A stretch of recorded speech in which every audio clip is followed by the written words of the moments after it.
घ्या तुमच्यासाठी खास कटलेट। थँक्यू। अहो कटलेट कसे झाले सांगितलेच नाही। एकदम टेस्टी, छान।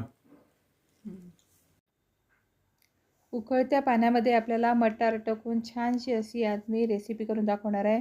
सकाळी उठल्याबरोबर आपल्याला कोणता नाश्ता करायचा बरेच वेळेला कळतच नाही, म्हणून आज अशी झटपट आणि 10 मिनिटांमध्ये होणारी अशी रेसिपी आहे।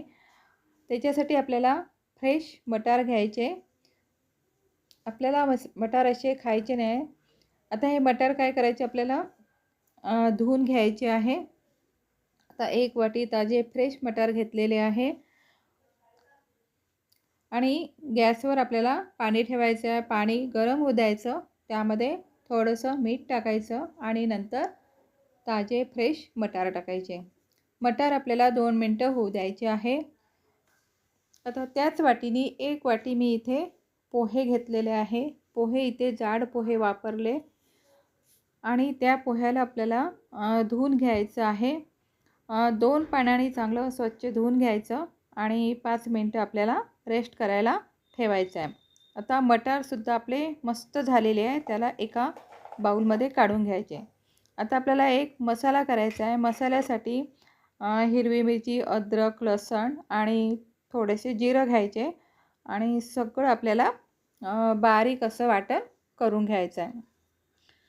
आता इथे मस्त आपलं वाटण झालेलं आहे।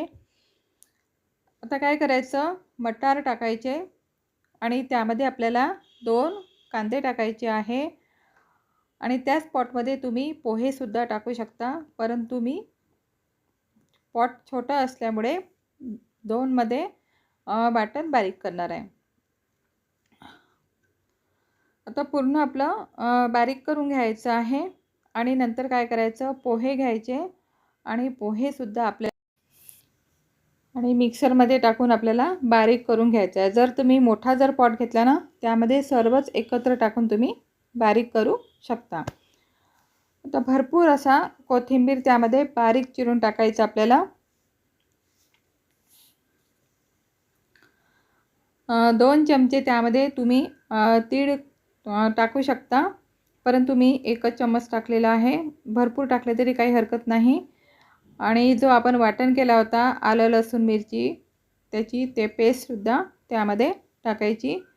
थोडीशी हळद, धने पावडर आणि लाल तिखट टाकायचं आणि चवीनुसार मीठ टाकायचं। सगळ्यात शेवटी आपल्याला लिंबू पिळून टाकायचं आहे। लिंबू टाकल्यामुळे टेस्ट खूप छान येते, म्हणून अर्ध लिंबू आपल्याला पिळून टाकायचं आहे, नाहीतर तुम्ही आमचूर पावडरसुद्धा त्यामध्ये टाकू शकता। थोडंसं बेसन टाकायचं आपल्याला। बेसन काही जास्त वापरलेलं नाही आहे, 1 वाटीच्या कमीच आहे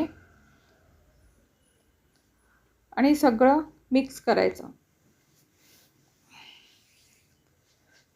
तेलाचा हात घेऊन आपल्याला थोडासा गोळा घ्यायचा आणि चपटे असे आपल्याला कटलेट करून घ्यायचे आहे।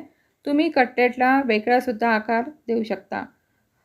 पूर्ण आपले कटलेट छान झालेले आहे आणि कढईमध्ये थोडंसं तेल घ्यायचं आणि त्या थोड्या तेलावरच आपल्याला छान दोन्ही साईडने मस्त क्रिस्पी असे तळून घ्यायचे आहे।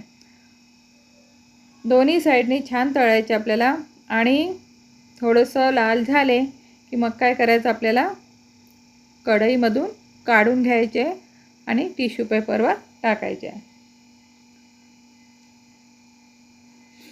हे कटलेट खूप छान लागतात खायला। टमाटर सॉससोबत किंवा हिरव्या चटणीसोबतसुद्धा तुम्ही खाऊ शकता, नाहीतर नुसतेसुद्धा खायला खूप छान लागतात। आणि हा ब्रेकफास्ट अतिशय झटपट होणारा आहे। आता संक्रांतीचे दिवस चालू आहे, हळदी कुंकूचे दिवस चालू आहे, तर तुम्ही असे कटलेटसुद्धा करू शकता किंवा एखाद्या पार्टीलासुद्धा करू शकता आणि सकाळचा हा नाश्ता अतिशय उत्तम आणि छान असा आहे। आजचा व्हिडिओ तुम्हाला कसा वाटला? जर तुम्हाला आवडला असेल तर नक्की लाईक करा, शेअर करा, सबस्क्राईब करा। मस्त खा, आनंदी राहा। धन्यवाद।